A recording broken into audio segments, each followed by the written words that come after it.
In today's video, I'm going to teach you how to create a task template in Asana.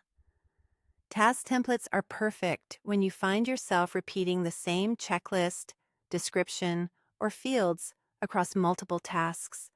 Instead of rebuilding that structure every time, you'll save it once and reuse it in seconds.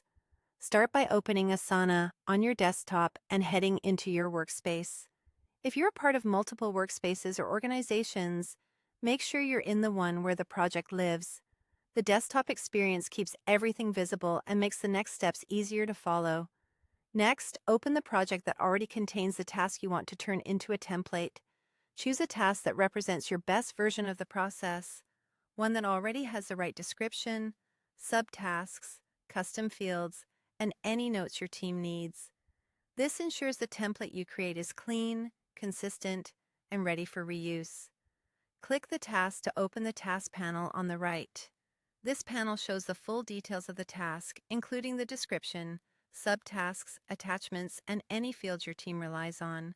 Take a quick glance to confirm the structure looks the way you want it to look every time you repeat this work. In the task panel, click the three-dot menu in the top corner. This menu holds advanced options for working with your task. From there, hover over Convert To. You'll see a small submenu appear with different conversion options. Choose Task Template. As soon as you select that, Asana saves this task as a reusable template. At this point, you're done. The task is now available as a template you can apply when creating new tasks in any project in this workspace. When you or your teammates go to create a new task, you'll see an option to use a task template and can pick the one you just saved. That means the same structure, like the description layout, subtasks, and relevant fields, will be added instantly, helping everyone follow the same process without guesswork.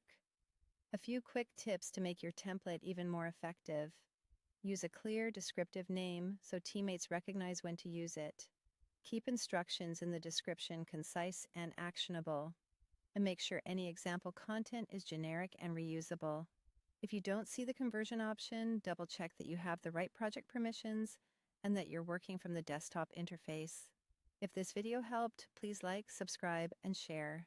Thanks for watching.